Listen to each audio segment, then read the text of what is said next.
വർഷങ്ങളായി പോലീസിന്റെ മുന്നിൽപ്പെടാതെ മുങ്ങി നടന്ന ഡൽഹിയിലെ ലേഡി ഡോൺ ഒടുവിൽ പിടിയിൽ. കുപ്രസിദ്ധ ഗുണ്ടാ നേതാവ് ഹാഷിം ബാബയുടെ ഭാര്യ സോയ ഖാനാണ് പിടിയിലായത്. അന്താരാഷ്ട്ര വിപണിയിൽ 1 കോടി രൂപ വിലമതിക്കുന്ന 270 ഗ്രാം ഹെറോയിൻ കൈവശം വെച്ചതിനാണ് അറസ്റ്റ് ചെയ്തത്. ഉത്തർപ്രദേശിലെ മുസാഫർ നഗറിൽ നിന്ന് വിതരണത്തിനായി എത്തിച്ചതായിരുന്നു ഹെറോയിൻ. രഹസ്യവിവരത്തിന്റെ അടിസ്ഥാനത്തിൽ നോർത്ത് ഈസ്റ്റ് ഡൽഹിയിലെ വെൽക്കം ഏരിയയിൽ വെച്ചാണ് സോയയെ പോലീസ് പിടികൂടുന്നത്. കുറച്ചു നാളുകളായി സോയ പോലീസിന്റെ നിരീക്ഷണത്തിലായിരുന്നു. ഭർത്താവ് ജയിലിലായതിനു ശേഷം ഗുണ്ടാ സാമ്രാജ്യത്തെ നയിച്ചിരുന്നത് സോയയാണ്. കൊലപാതകം, പിടിച്ചുപറി, ആയുധക്കടത്ത് തുടങ്ങി നിരവധി കേസുകളാണ് ഹാഷിം ബാബയ്ക്കെതിരെയുള്ളത്. സോയ ഇയാളുടെ 2ാം ഭാര്യയാണ്. 2017 ഇരുവരുടെയും വിവാഹം. ബാബ ജയിലിലായതോടെ ഗുണ്ടാ സംഘത്തിന്റെ പ്രവർത്തനങ്ങൾ സോയ ഏറ്റെടുത്തു. ഇടയ്ക്ക് ജയിലിൽ ഭർത്താവിനെ സന്ദർശിക്കുന്ന സോയയ്ക്ക് കൃത്യമായ നിർദ്ദേശങ്ങളും നൽകി.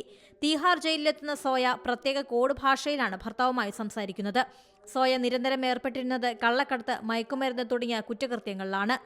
വില കൂടിയ വസ്ത്രങ്ങൾ ധരിക്കുകയും ബ്രാൻഡഡ് സാധനങ്ങൾ മാത്രം ഉപയോഗിക്കാനും ഇഷ്ടപ്പെടുന്നയാളാണ് സോയ.